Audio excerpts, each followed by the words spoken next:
approaching target M. Stay sharp. This guy's a real threat. Roger.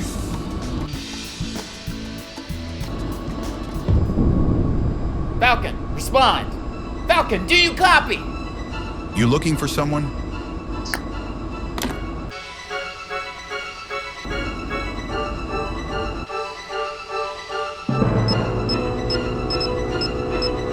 Take this!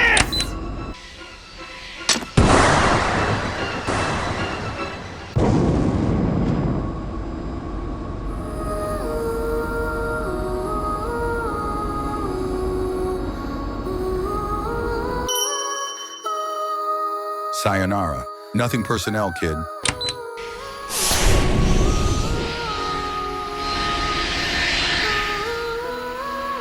New ratatatatatatatata.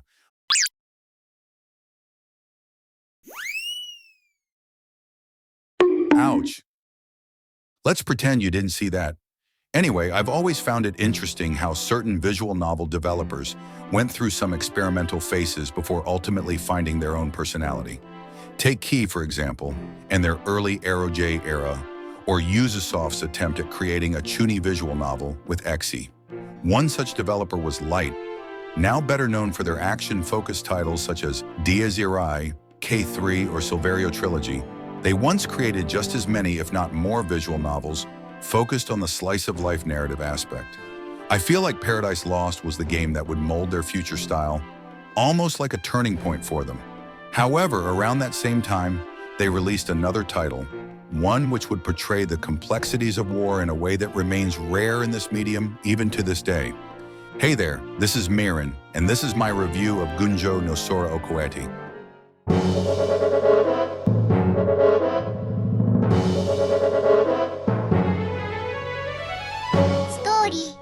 As mentioned, Gunjou no Sora o Koete is primarily a story about war, specifically a civil war.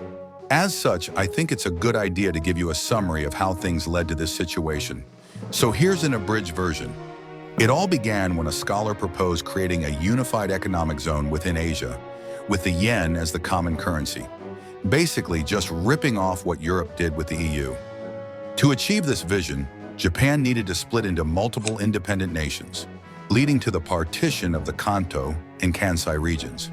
However, this plan was met with strong resistance from the Kansai region, as this would mean that Kanto would become an economic powerhouse, leaving them as the weaker nation.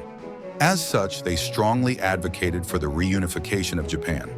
Complicating matters further, the United States sided with Kansai, aiming to prevent the emergence of a unified economic zone that could threaten its global economic influence. In response, Europe backed Kanto, creating a geopolitical tug-of-war.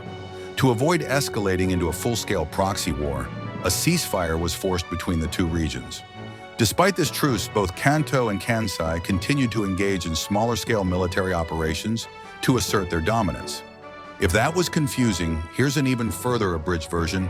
Shit's fuck. Oh! Enter our protagonist, Yashiro. He's the son of the same scholar who proposed the creation of the unified Asian economic zone, and as such, after the death of his father, he feels obliged to put an end to the war that his theory started. To accomplish this, Yashiro enrolled in the Tsukuba Combat Air Wing, an institution that serves both as a military base and a school academy. Here, students are divided into common students and reserve students, the latter following a system where those who demonstrate the necessary faculties are chosen as first reserves to directly contribute to military service, depending on their respective branch. Yashiro is indeed one of those students belonging to the aviation branch, and with tensions escalating between the two regions, it seems like his peaceful school life is drawing to a close. Besides the military theme, the main defining characteristic of Gunjou no Sora o Koete is its multiple perspective approach to its narrative.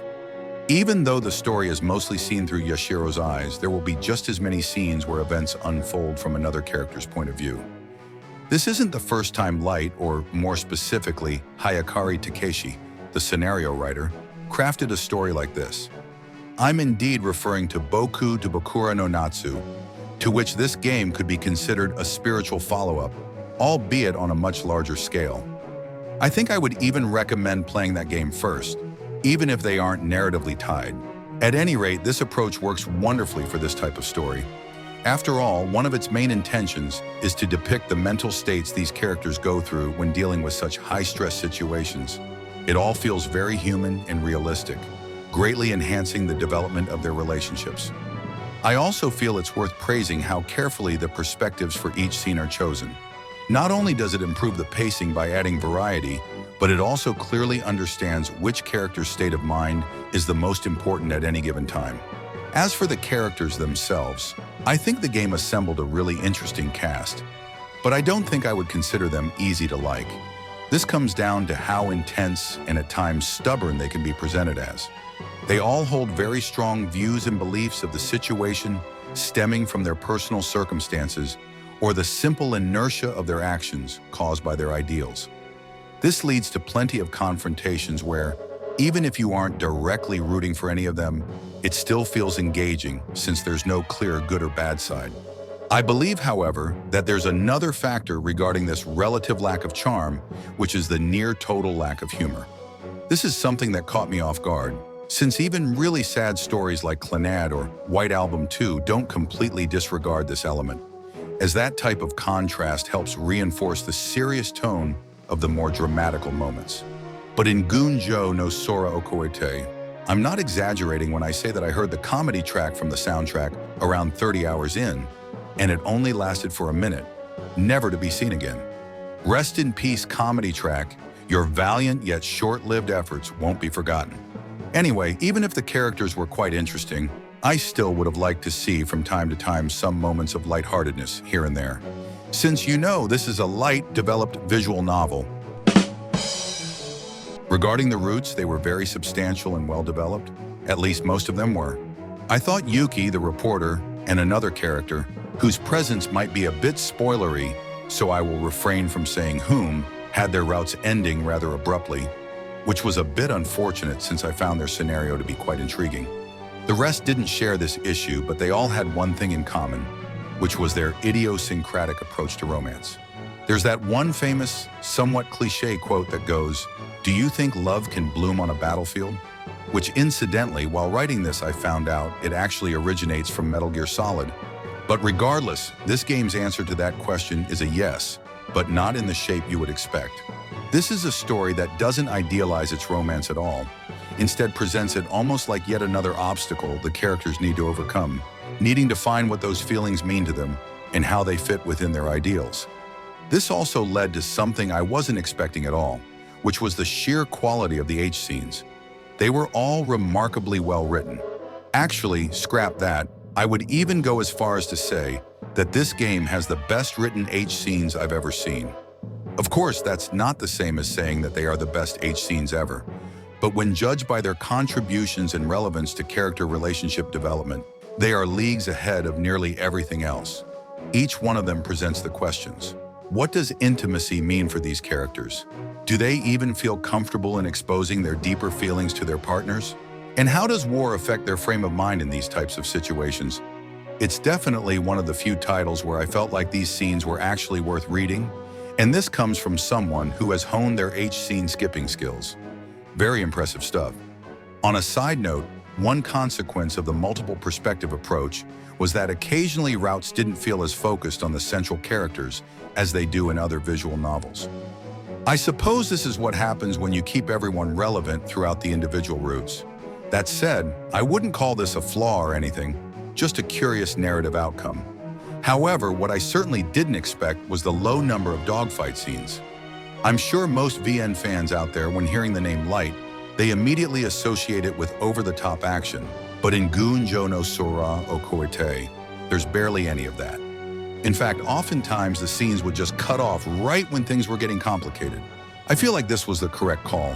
Showing gratuitous violence for the sake of dramatic effect would have undermined the maturity shown in handling the themes. On the other hand, the game sure didn't shy away from using military jargon and illustrating the minute details of the war. While this did indeed help in selling the authenticity and believability of the scenario, I'm going to be honest, whenever the game threw a war briefing scene or exposition dump at me, I kind of tapped out. I mean, I was still reading it, but as someone with close to no knowledge in this field, it got fairly tiresome at times. Sometimes it feels like the game expects you to know what the differences are between an F2, a JS39, a G98, or a T33. By the way, I completely made up the last two. If you couldn't tell, you are probably in the same boat I was in. Moreover, in the final grand route, it doubled down on this aspect, understandably so, but it somewhat made that final stretch feel more like a marathon rather than a sprint. Regardless, this boils down to my own personal, subjective preferences. As a conclusion of the overall story, it was plenty satisfying. 演出 Moving on to the presentation, and I'm going to be frank here. I don't like the game's art style. I can't quite put my finger on why, but these sprites never clicked with me. They all gave the vibe of being side characters rather than being the central cast. It didn't help either that they weren't introduced with a CG like you often see in other VNs. In fact, the game can be very stingy with its CGs, especially during the first hours. I did like how it occasionally used 3D rendered clips of planes taking off and flying around. They looked a bit janky but were a welcome addition. Although, once again, the game barely used them. I don't know why they couldn't at least recycle some of them. The text boxes were nice though. Having the sprite of whoever's point of view it was on top of it was a cute touch. Voice acting was all around solid, and thankfully the protagonist was voiced too. I feel that type of omission would have been a massive mistake, so I'm glad they made the right decision here. I will admit though that whenever they spoke in English, they sounded a bit goofy in comparison to how strong their Japanese performances were, although I know I'm in no position to whine about it. On a related note, the game made ample use of furigana in those sections, and I have to say it looked absolutely minuscule due to the low resolution. It can honestly become a bit of an issue since the game uses it fairly often, especially regarding the military terms. As for the music, it wasn't bad per se, but some track choices were a bit questionable. This is one aspect that, for some reason, was also present in Boku to Bokura no Natsu, where some tracks just didn't fit the mood of the scene. Nothing too bad, but it can be a bit distracting. Finally, just one last small pet peeve. But the game's engine did this thing where, whenever a line of text would extend to a second text box instance, it would very slowly show the text, word by word, lining up to what they were saying, and as someone who likes the text display to be nearly instant, it drove me nuts. There was no way of disabling this. I checked. まとめ To conclude, Gunjou no Sora o Koete is a visual novel that more than lives up to its premise and themes.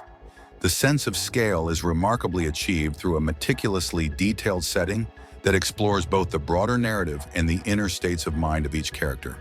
The latter feels notably convincing thanks to the multiple perspective approach to its storytelling. This is a visual novel that truly excels in the depth of its character portrayal, making the scenes where their ideals and morals clash genuinely engaging. It can occasionally be slightly tiresome, especially if military-themed stories aren't your thing, but if they are, you absolutely need to read this VN. I give Gunjou no Sora o Koete an 8.5 out of 10. And that wraps up the first review of 2025. Apologies for the wait. This one definitely took me far longer to make than I anticipated, mostly because of the intro, which ended up getting a bit out of hand. Speaking of which, I want to give special thanks to Radiant Wave, Sleepy Crest, and Lucky Puyo, who helped me out by voicing some of the characters in this video. They too are YouTube content creators focused on making visual novel-related videos. I will leave their channels linked down in the description if you want to check their stuff out. As for Gunjou no Sora o Koete, there's one final thing I didn't mention during the review, which are the fan scenarios. Basically, the game includes some non-canon extra stories featuring the same characters as the main game. Think of Doom WADs, but in visual novel form. Although, unfortunately, this game only included 2, unlike Boku to Bokura no Natsu, which featured more than 15. I kinda wish more VNs had this feature. I think it's pretty neat. Anyway, as always, thanks for watching and see you next time. Mirin out.